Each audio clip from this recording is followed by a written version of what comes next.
Bismillahirrahmanirrahim. Assalamualaikum warahmatullahi wabarakatuh. Apa kabar kalian semua? Semoga Allah selalu memberikan kesehatan dan rezeki yang berlimpah. Oh ya, pada kesempatan kali ini Nisa akan membawakan cerita yang berjudul Pengkhianatan yang Membawa Maut episode terakhir. Kisah ini menceritakan tentang sebuah kasus bunuh diri yang dialami oleh seorang wanita. Namun sebelum meninggal ia sempat memberikan beberapa fakta menyakitkan bagi beberapa orang termasuk sahabatnya sendiri. Sebelumnya Nisa banyak-banyak terima kasih yang sudah subscribe channel ini. Nah, biar makin seru, langsung saja ya kita ke ceritanya. Wajah Nadif terlihat tegang. Aku pergi dulu ya mas, nanti jangan lupa pagarnya dikunci. Takutnya kamu lupa karena biasanya aku yang keluar belakangan. Ujar Tisha sambil bergegas memakai sepatunya. Mas Nadif pasti cemas kalau chat dia dengan Xenia terbongkar oleh aku atau polisi, batin Tisha. Sesampainya di kantor polisi, ponsel Xenia langsung diberikan padanya tanpa banyak prosedural karena kasus sudah resmi ditutup atas permintaan keluarga. Ponsel itu sudah tidak terkunci lagi sejak dibuka oleh polisi pakai sidik jari Xenia dan pengaturan kuncinya dirubah. Setelah dari kantor polisi, Tisha segera meluncur ke tokonya. Tisha adalah pedagang baju anak grosiran yang cukup besar. Usahanya yang dirintisnya sejak masih kuliah itu berkembang pesat dalam 5 tahun. Kini dia memiliki 7 orang pegawai. Dia tak hanya berjualan secara offline, tapi juga giat memasarkan secara online dengan tampil live di 2 marketplace terkenal. Berbekal modal awal yang tak terlalu besar, Tisha mampu menembus segmen pasar baju anak dengan sukses. Dia tahu selera pasar dengan baik, bahkan mampu menyelami dunia anak kecil dari berbagai sudut pandang meski dia sendiri belum dikaruniai anak. Jiwa dagangnya didapat dari ayahnya yang merupakan pedagang sembako besar di pasar induk. Sementara kecintaannya pada anak kecil ditularkan oleh ibunya yang dulunya adalah guru TK sebelum akhirnya pensiun dan membantu sang ayah berjualan. Mbak Tisha, barang barunya udah aku bongkar tadi. Udah aku tata sebagian di sini. Gimana? Mau ngelevin yang stok baru ini atau ngelanjutin yang kemarin? Tanya Wati, salah satu karyawannya di toko. Siapin yang baru separuh aja, sama siapin juga setelan piyama impor yang belum sempat dijembreng kemarin rusak. Kalau yang baju usia remaja, siapin buat live sore aja, seru Tisha. Sementara menunggu karyawannya menyiapkan yang ia minta, Tisha duduk dan membuka HP Xenia. Dia tak lagi membuka aplikasi WA dan mematikan data supaya tak ada WA masuk lagi ke nomor Xenia. Tisha fokus membuka galeri foto dalam HP itu. Isinya kebanyakan video dan foto-foto selfie Xenia. Xenia adalah seorang konten kreator yang suka membagikan video tutorial memakai riasan atau make up. Juga video cara memadu pakaian agar terlihat stylish. Pengikutnya di akun TikTok dan Instagram sudah mencapai ratusan ribu. Xenia bahkan sering di-endorse oleh berbagai brand baju dan make up. Tapi terkadang postingannya juga diselingi dengan postingan random. Seperti kegiatan traveling bersama teman-temannya atau saat dia tengah membuat kue di dapur cantiknya. Tisha juga mendapati beberapa foto kebersamaan Xenia dengan Kenzo. Sementara foto Xenia bersama Nadif tidak ada sama sekali. Tapi Tisha merasa ada yang mengganjal saat melihat salah satu foto selfie Xenia. Di foto itu tampak wajah Xenia tersenyum lebar dengan mengangkat 2 jarinya layaknya orang berfoto pada umumnya. Dia duduk di sebuah bangku dekat kolam renang sebuah hotel bintang 5. Nama hotel itu terbaca di handuk yang tersampir di pundak Xenia. Di foto itu terlihat ada tangan seorang pria yang bersandar di bangku yang sama. Tapi hanya tampak telapak dan pergelangan tangannya saja. Posisi tangannya seolah tengah memegang sandaran bangku. Pria itu memakai jam tangan sport yang mirip sekali dengan kepunyaan Nadif. Tisha coba tarik foto itu untuk memperbesar gambarnya. Dan terkejutlah dia saat melihat tanda lahir hitam di jempol pria itu. Tangan itu sudah bisa dipastikan adalah tangan Nadif. Dada Tisha berdegup kencang. Darahnya berasa mendidih saat membayangkan Xenia dan suaminya pernah check-in di hotel bintang 5 tersebut. Mbak Tisha, semuanya sudah siap, ucap Wati mengagetkannya. Oke, aku akan mulai nge-live. Aku minta tolong ambilkan botol minumanku ya, Wati. Ujarnya sambil mulai membuka fitur live. Halo, selamat pagi, assalamualaikum, salam sejahtera semuanya. Gimana kabarnya hari ini? Sehat semua ya? Kembali lagi di live bersama Smart and Happy Kids Store, bareng aku Tisha Artanti Seno. Sapa Tisha dengan gaya ceria di depan layar HP-nya. Dalam hitungan detik, sudah puluhan penonton yang bergabung di live-nya. Oh ya, maafkan diriku ya guys, kemarin sempat off selama 2 hari karena lagi berduka. Tapi tenang saja, untuk yang sudah check out kemarin, barangnya tetap diproses dan dikirim dengan gercep oleh para adminku sesuai jadwal kirim. Mereka kemarin gak libur kok, hanya live-nya aja yang libur. Terocos Tisha. Oke, aku akan mulai live-nya setelah penontonnya di atas 100 orang ya. Yuk, yang sudah bergabung silakan tulis di kolom komentar kalian ingin dijembrengkan baju apa pagi ini. Stok piyama organik impor masih banyak dan size-nya lengkap. Dari anak usia 1 sampai 10, nanti aku jembreng semua. Oh ya, pagi ini juga ada stok celana jeans dan sweater baru loh.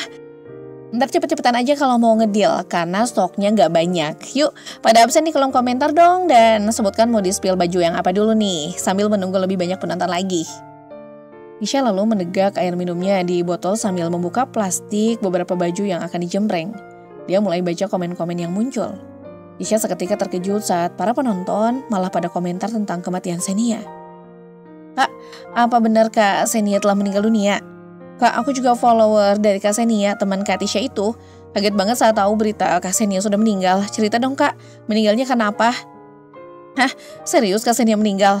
Makanya kok nggak nge-live selama beberapa hari ini. Sayang sekali, padahal orangnya masih muda. Yang mana sih orangnya? Yang biasa bikin konten makeup itu ya? Iya, gosipnya dia jatuh di kamar mandi di rumahnya. Tapi ada yang bilang dia bunuh diri, nggak tahu yang mana yang benar.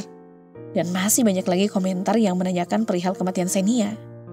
Tisha tertegun dan gak langsung menjawab. Dia membaca komen sambil pura-pura sibuk menyiapkan baju-baju yang akan dijembreng. Para follower akun jualan Tisha memang sebagian besar juga follower Xenia. Karena mereka berdua pernah collab beberapa kali. Bahkan Xenia pernah membantu ikut mempromosikan produk jualannya Tisha. Sehingga para netizen banyak yang tahu kalau Tisha dan Xenia adalah sahabat.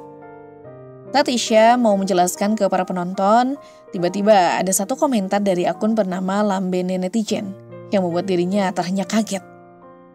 Xenia itu bunuh diri karena depresi. Dia pasti merasa bersalah karena sudah menyebabkan saudara saya kecelakaan dan cacat seumur hidup. Sontak komentar berikutnya semakin ramai mempertanyakan kebenaran kalimat yang diutarakan oleh akun Lambene Netizen itu. Tisha menarik napas panjang. Siapa akun Lambene Netizen ini? Dan siapakah saudaranya yang dimaksud itu? Guys, dengan berat hati aku sampaikan kalau berita tentang kematian Xenia itu benar. Dia memang meninggal dunia 2 hari lalu di rumahnya karena terpeleset di kamar mandi. Mohon doanya dari kalian ya. Semoga dia husnul khotimah, ujar Tisha berbohong. Kepada akun Lambene Netizen dan semuanya, mohon tidak menyebarkan berita yang belum tentu benar karena khawatir jadi fitnah. Sekarang yuk kita mulai jembreng baju anaknya ya guys. Tisha segera mengalihkan ke tujuan utama live, yaitu mempromosikan dagangannya. Dia tak menanggapi komentar-komentar yang mempertanyakan tentang Xenia yang sesekali masih muncul. Dia fokus ke request para penonton yang menanyakan stok pakaian yang dia jual. Selesai live berakhir, akun Lambene Netizen mengirim pesan via DM ke akun toko Tisha itu. Mbak, kalau penasaran insiden apa yang dialami oleh ayah saya yang melibatkan Xenia, silakan kirim nomor WA pribadi. Nanti saya akan beberkan semuanya. Tisha tertegun. Haruskah dia mencari tahu atau mengabaikan pesan itu? Tisha merasakan kepalanya berdenyut sakit sepanjang sore itu. Kejadian dia yang tertunda 2 hari kemarin membuat harinya sibuk sekali. Yang bikin dia makin lelah adalah serbuan pertanyaan pelanggannya yang berkaitan dengan meninggalnya Xenia. Pada hari itu barang pesanannya dari importir juga pada datang, sehingga membuat kesibukan dia dan para karyawannya bertambah padat. Sesampainya di rumah, jam dinding sudah menunjukkan pada pukul 9 malam. Wajah Tisha sudah kucel dengan kantong mata yang makin menghitam. Saat dia masuk kamar, Nadif terlihat sibuk dengan laptopnya. Kok malam sekali hari ini pulangnya, Tis? Tanya Nadif. Iya mas, barang pada datang bersamaan. Anak-anak sibuk packing orderan yang membludak di momen 99 kemarin. Jadi aku kecapean hitung stok barang yang baru datang selesai nge-live. Jawab Tisha dengan nada lelah. Ya sudah, kamu langsung mandi aja. Sudah makan belum? Kalau belum, mau aku buatin spaghetti. Tawar Nadif. Tisha langsung mengangguk. Kelihatannya enak, perutku pas keruncukan pula, batinnya. Tisha akui Nadif adalah tipe suami yang sangat pengertian dan perhatian. Di saat banyak lelaki yang protes jika istrinya terlalu sibuk bekerja, Nadif malah memberi kelonggaran. Bahkan Nadif tak segan ikut mendampingi Tisha mencari supplier baru di beberapa kota. Selain ambil dari importir, Tisha juga berupaya memberdayakan pengusaha konveksi lokal. Makanya dia rajin belusukan ke berbagai daerah untuk mencari supplier baru. Selain support dengan pekerjaan Tisha, Nadif termasuk tipe suami yang cukup romantis dan penuh perhatian. Tiap ulang tahun atau anniversary dan momen-momen tertentu, Nadif selalu memberi hadiah pada Tisha. Meskipun kadang hadiahnya hanya barang sepele, tapi sanggup membuat hati Tisha meleleh. Tisha selama ini merasa menjadi wanita paling beruntung sedunia, tapi itu dulu, saat dia belum menemukan chat mesra itu. Kini dia harus menahan gejolak hatinya yang bertentangan. Di satu sisi dia ingin langsung mengklarifikasi kebenaran perselingkuhan suaminya dengan Xenia. Tapi di sisi lain, dia ingin menahannya lebih dulu, karena ingin tahu kebenaran di balik meninggalnya Xenia. "Tisha, spaghettinya udah matang," teriak Nadif dari dapur. Tisha yang baru selesai ganti baju selepas mandi langsung menuju ke sana. "Nih, aku buatin juga wedang jahe biar gak masuk angin. Habis pakai langsung tidur gih, jangan main HP lagi," saran Nadif lembut. Tisha mengangguk. "Makasih ya mas," ujarnya sambil berusaha menyunggingkan senyum manis yang dipaksakan. Selesai makan, Tisha sengaja mengeluarkan HP Xenia untuk diisi daya dan ditaruh di sebelah HP-nya sendiri di nakas. Nadif melihatnya. "Itu HP Xenia?" tanya Nadif sambil melirik ke HP itu. "Iya mas, baterainya tinggal sedikit. Mau aku cas dulu sebelum aku cek besok. Sekarang aku pengen langsung bobo," jawab Tisha sambil menguap lebar lalu menggelamkan tubuhnya dalam selimut tebal. Meski mengantuk berat, Tisha berusaha menahan kantuknya dan hanya berpura-pura tertidur lelap. Dia ingin melihat reaksi Nadif saat ada HP Xenia yang tergeletak di nakas. Ternyata sesuai dugaannya, setelah dia pura-pura sudah terlelap, suaminya itu turun dari ranjang lalu mengambil HP Xenia dengan perlahan. Setelah itu Nadif duduk di sofa kecil yang ada di dekat jendela kamar. Tisha bisa melirik dengan jelas karena posisi tidurnya memang disengaja menghadap ke sofa itu. Terlihat Nadif tengah membuka dan mengutak-atik HP Xenia dengan intens. Sepertinya dia tengah memeriksa apakah chat dia masih ada di HP Xenia. Setelah 10 menit, Nadif menghembuskan napas panjang lalu menaruh lagi HP itu di posisinya semula. Hati Tisha mendidih tapi ia berusaha menahan amarahnya sekuat mungkin. Gak lama kemudian, dia langsung tertidur karena jiwa dan raganya terlalu letih hari ini. Keesokan paginya, Tisha kaget saat melihat suaminya pakai kaos oblong selesai mandi. "Gak kerja mas?" tanyanya. "Hari ini aku cuti, ada janji mau ketemuan sama teman lama," jawab Nadif sambil menyisir rambutnya yang basah. "Siapa mas?" Teman dari kantor lama. Katanya sih dia ada proyek event literasi dan butuh juri dari sisi editor. Jadi aku ditawarin. Sekalian temu kangen aja." Tisha hanya manggut-manggut aja. Nadif selama ini bekerja sebagai editor di sebuah perusahaan penerbit yang cukup terkenal di Jakarta. Dia juga penulis harian lepas di beberapa media dan rajin membuat artikel di blog pribadinya. Sebelum kerja di perusahaan yang sekarang, Nadif sempat kerja di penerbit lain yang jauh lebih besar selama hampir 5 tahun. Alasan dia pindah ke penerbit yang ini, katanya karena ritme kerja di sana terlalu berat, padahal gajinya lumayan besar. Tisha selama ini tak pernah mempermasalahkan besarnya gaji suaminya. Karena secara ekonomi, pendapatan dia sebagai distributor baju anak jauh lebih besar. Tisha kemudian pamit berangkat ke toko sekitar jam 9. Dia membawa serta HP Xenia yang telah full baterai.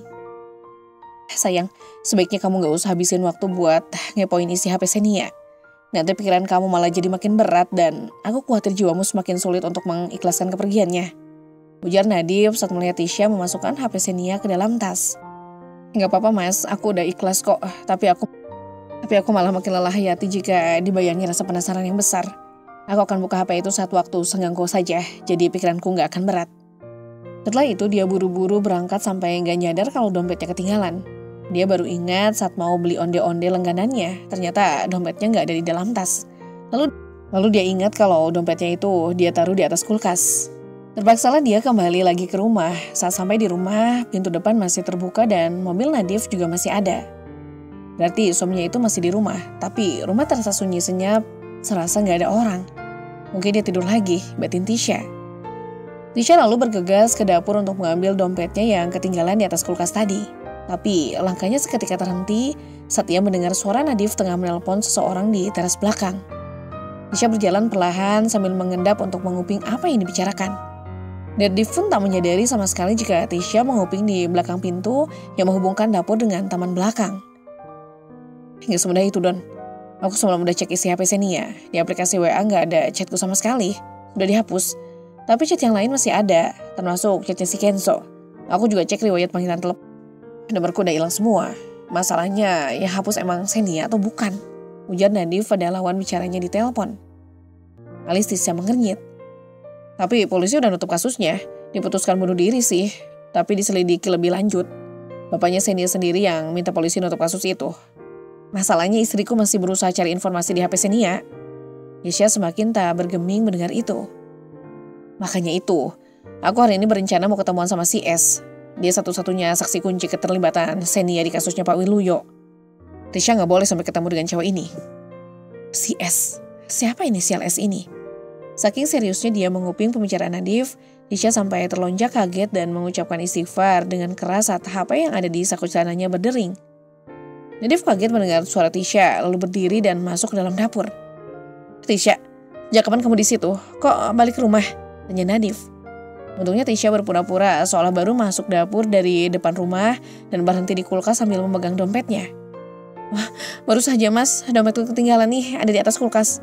Ujarnya setenang mungkin sambil pura-pura mengambil dompetnya yang tadi ditaruh lagi di atas kulkas.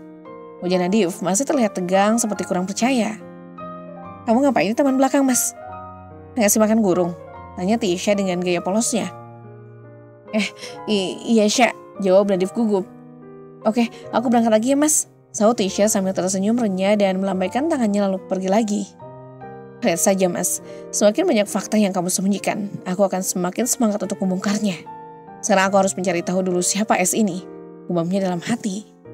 Sepanjang perjalanan menuju toko, pikiran Tisha terus dipenuhi oleh percakapan yang ia dengar. Ada sesuatu yang janggal, Nadif menyebut Kenzo.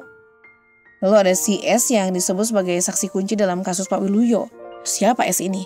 Apa hubungannya dengan Xenia? Setibanya di toko, Tasya langsung masuk ke ruang belakang dan mengunci pintu. Dia menarik napas panjang sebelum membuka HP Xenia yang sudah terisi penuh. Jari-jarinya sedikit gemetar saat membuka aplikasi WhatsApp.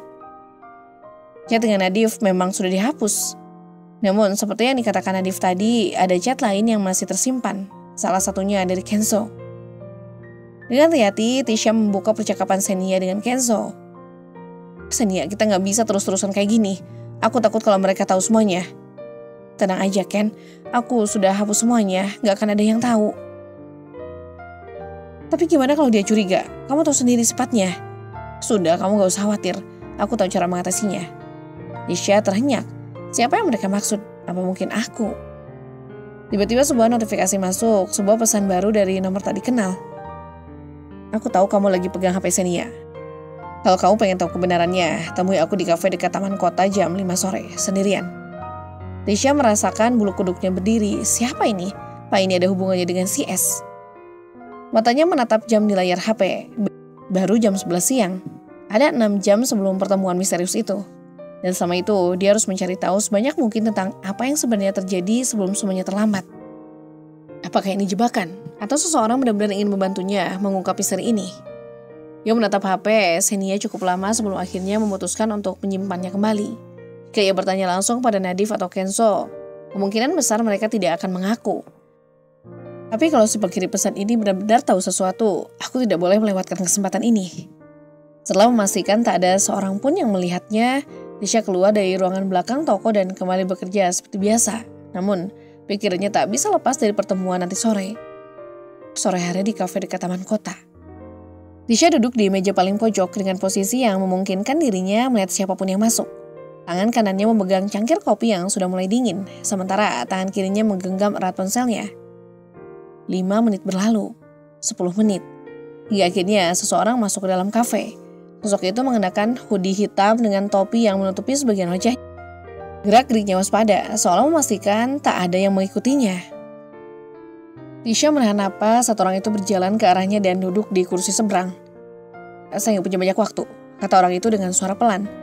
Tisha menahan ludah. Siapa kamu? Orang itu membuka hoodie-nya sedikit memperlihatkan wajahnya. Siska, gumam Tisha dengan mata membelalak. Teman Xenia ini, kenapa dia yang datang? Kamu pasti kaget, ujar Siska pelan. Tapi aku butuh bantuanmu mbak, semua ini berbahaya, aku gak bisa diam aja. Apa maksudmu? Siapa S yang disebut-sebut dalam pesan Nadif?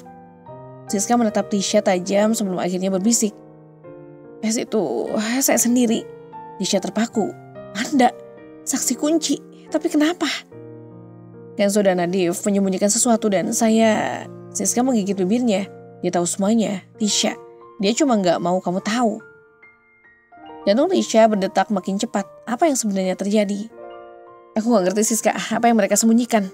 Siska membuka HP-nya dan menunjukkan sesuatu, sebuah foto.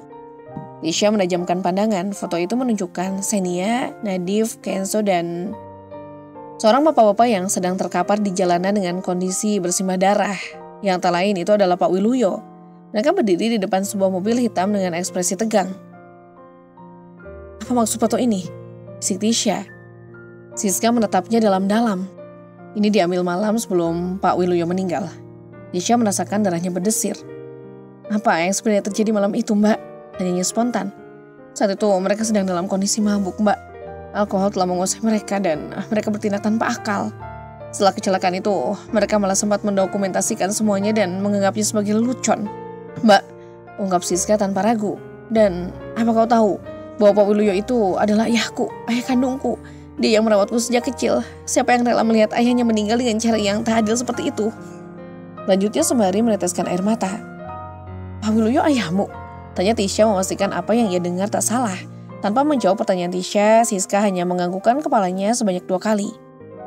Yang menandakan, pada saat kejadian berlangsung, sebenarnya ayah saya masih sadar, Mbak. Ibunya menguatkan. Jadi Pak Wiluyo masih sadar, masih bisa diselamatkan. Tanya Tisha masih merasa tidak percaya. Iya, Pak Wiluyo masih sadar, bahkan dia sempat memohon kepada mereka, meminta mereka untuk membawanya ke rumah sakit.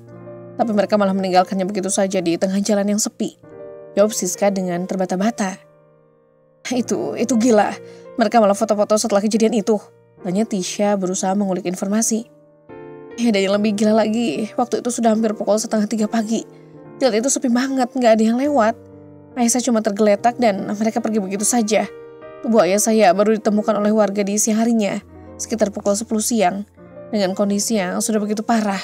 Tubuhnya dikerubungi lalat dan darahnya yang tercecer sudah mengering sebagian. Ungkap Siska kepada Tisha sembari terus menangis. Gila, jadi tubuh Pak Wiluyo baru ditemukan siang. Ucap Tisha merasa tak karuan, bahkan sampai membuat bulu kuduknya berdiri. Betul, itulah bukti betapa sepinya jalan di mana kejadian itu berlangsung. Bahkan setelah tubuhnya ditemukan, ayah saya sempat koma beberapa jam, tapi akhirnya dia meninggal karena pendarahan hebat di belakang kepalanya. Ungkap Siska dengan suara bergetar. Setelah mendengar semua penjelasan Siska, Tisha diam sejenak.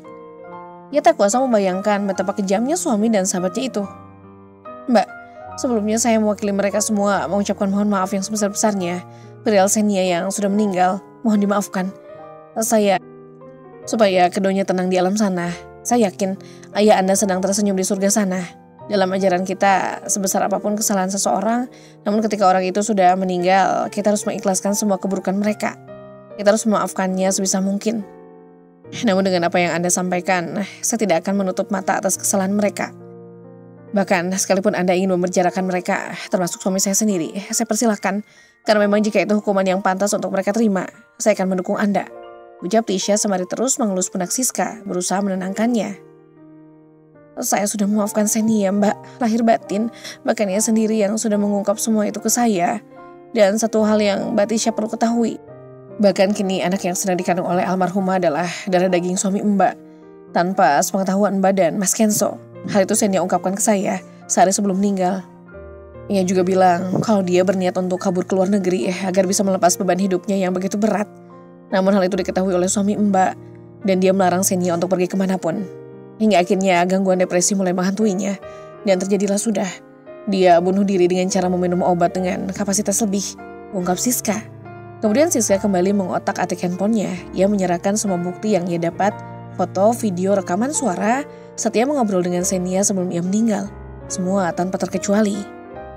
Astagfirullahaladzim. Ucap Tisha sembari mengelus dadanya. Yang seakan hampir terlepas mengetahui kenyataan tersebut. Keduanya terdiam sejenak hingga pada akhirnya Siska mengungkapkan tujuannya. Saya nggak bisa biarkan keadilan dibungkam seperti ini. Saya harus tunjukkan bahwa ini bukan sekedar kecelakaan biasa, Mbak. Ini adalah sebuah pengkhianatan besar. Ucap Siska memecah keheningan di antara keduanya. Tisha hanya mengangguk mencoba memahami apa yang barusan dikatakan oleh Siska kepadanya. Lalu ia berkata, saya nggak bisa bayangin betapa beratnya ini buat kamu, Siska. Tapi kamu benar, keadilan harus ditegakkan. Saya harap ini bisa membuka mata banyak orang. Apa yang terjadi bukan sekedar kecelakaan, tapi sebuah tindakan yang sangat tidak manusiawi. Dan orang-orang yang terlibat harus mempertanggungjawabkan perbuatannya, kata Siska tegas. Saya akan membantumu. Sekalipun suami saya juga termasuk sebagai pelakunya, saya akan tetap bertekad membantumu untuk mengurus semua ini, ucap Tisha penuh tekad. Ini ia sudah membulatkan tekadnya untuk berada di pihak Siska untuk sebuah kebenaran. Lagipun ia pikir, Mas Nadif memang sudah banyak berbuat salah. Mulai dari terjerat kasus tabrak lari hingga perselingkuhan dengan almarhumah sahabatnya sendiri yakni Senia. Oh ya, siapa orang yang memotret kejadian itu?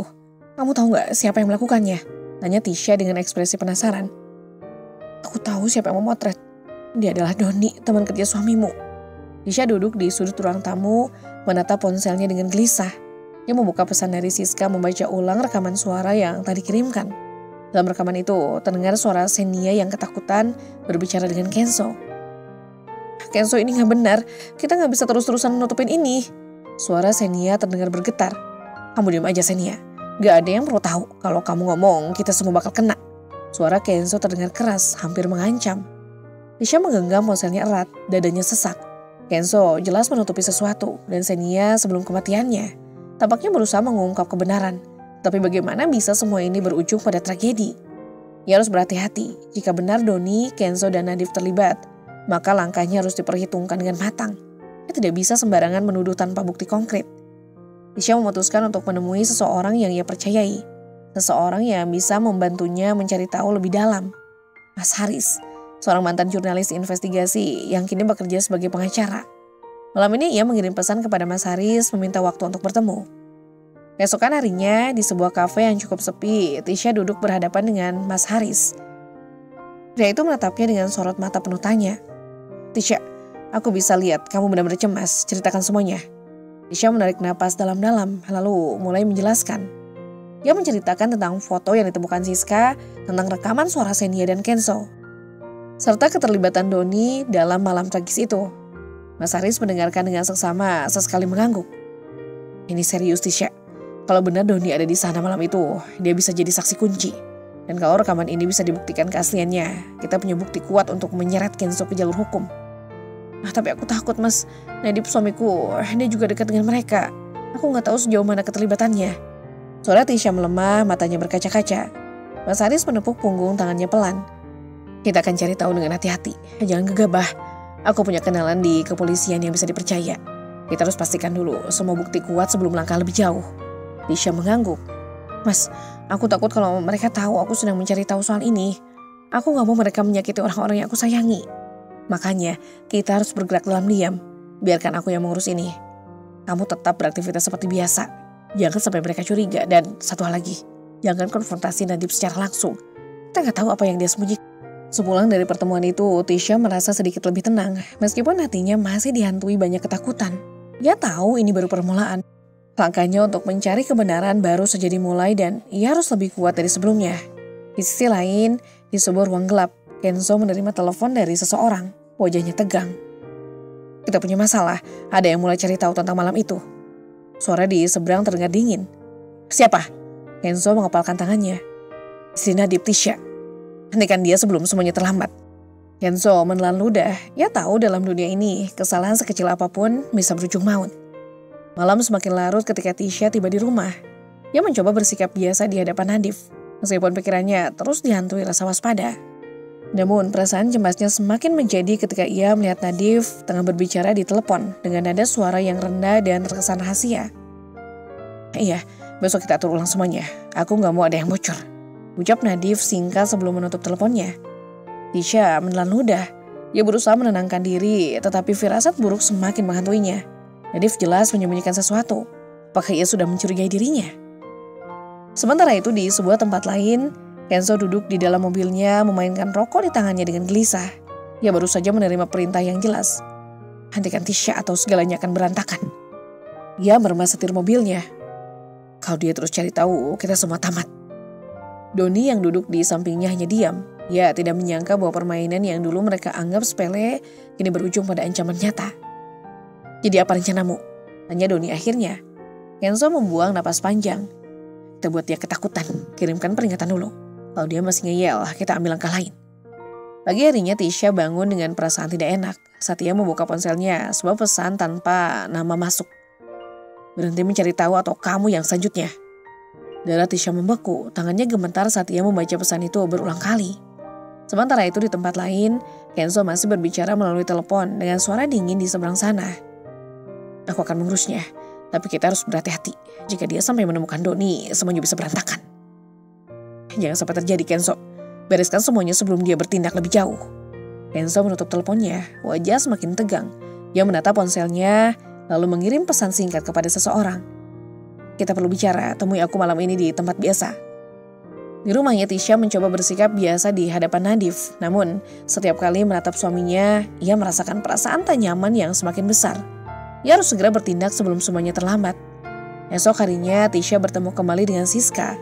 Kali ini mereka berbicara dengan lebih mendalam. Siska, aku sudah bicara dengan seseorang yang bisa membantu kita. Kita butuh lebih banyak bukti agar ini bisa dibawa ke jalur hukum. Apa kamu tahu di mana Doni sekarang? Tanya Tisa. Siska menggigit bibirnya sebelum menjawab. Doni sudah lama menghilang setelah malam itu. Tapi aku punya feeling dia masih ada di kota ini. Dia mungkin takut bicara. Tapi kalau kita bisa menemukannya, kita bisa membuka segalanya. Tisha mengangguk. Aku akan mencari tahu. Kita harus bergerak cepat sebelum mereka bertindak lebih dulu. Tisha tahu bahwa dirinya tak bisa mundur lagi. Dengan semua bukti yang telah dikumpulkan bersama Siska dan bantuan Mas Haris, mereka membawa kasus ini ke pihak berwenang.